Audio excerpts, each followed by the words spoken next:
Merci beaucoup Yvette. Yvette, il arrive parfois, même à l'homme de goût, d'être soumis à des vicissitudes telles que le ronflement.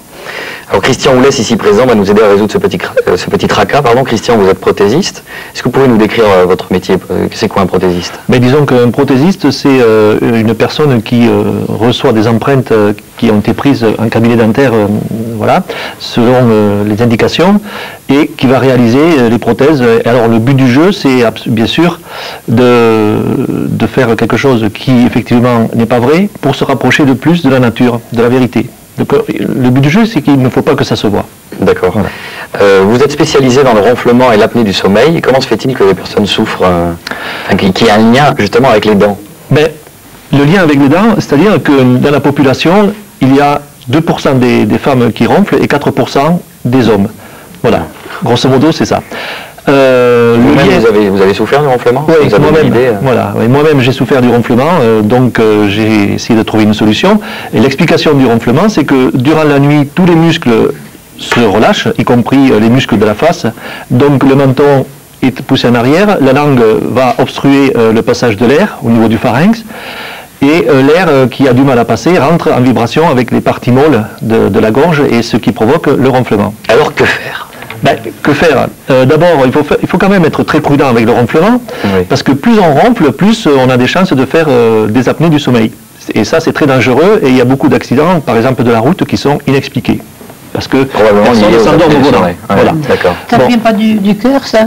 Ben, disons que le cœur, quand on fait des apnées du sommeil, effectivement, on a le cœur qui s'emballe, qui prend le relais, parce qu'il y a un phénomène naturel, et obligatoirement, on est fatigué dans la journée, et c'est comme ça qu'on décèle bien souvent qu'on fait des apnées du sommeil, notamment les personnes qui sont toutes seules.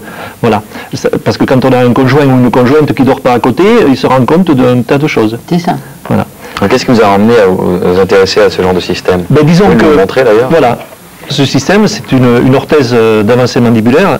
Donc le but du jeu, c'est que, étant donné que naturellement les muscles se relâchent, on va essayer d'avancer légèrement la mâchoire, la mandibule, la mâchoire du bas, la maintenir avancée.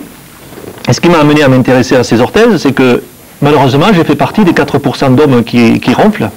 Et voilà, donc pendant 2-3 ans, j'ai... Ça a joué sur votre vie de couple? Ben, disons que ça n'a pas joué énormément parce que notre couple, je salue mon épouse, mais c'est vrai que quand un couple n'est pas vraiment solide, ça peut être aussi un facteur aggravant, disons. Bon, donc j'ai essayé de trouver une solution sans opération. Et effectivement, après divers essais, je suis resté sur cette orthèse qui a beaucoup de qualité à mon avis. Voilà. Est-ce que c'est pas trop douloureux ça à porter? Ben, voilà, alors c'est...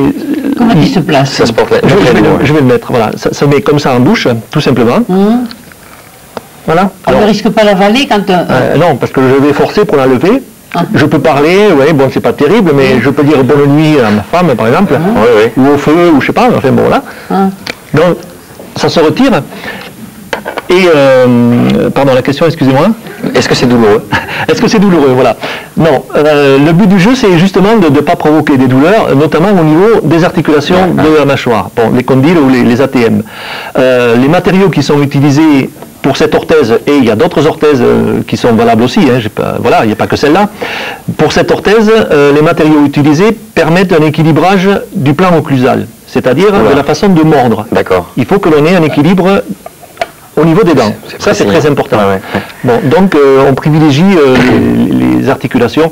C'est sûr que si une personne déjà souffre des articulations, c'est contre-indiqué quand même. Hein. Ça, il faut être honnête avec ça. Ça a fait ses preuves. Sinon, les taux de réussite sont importants. Vous ronflez, Boris? Je ne voulais pas en parler. Je voulais pas en parler, Yvette. Ça m'arrive, c'est pour ça que ça m'intéresse. Voilà.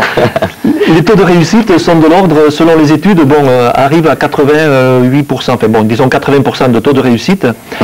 Et je précise que vous me demandiez quels sont les problèmes engendrés, ça ne déchausse absolument pas les dents. Disons qu'on n'arrive pas du tout au niveau des collets. Il fallait le préciser. Voilà, ça c'est important à savoir. Très bien, merci beaucoup Christian.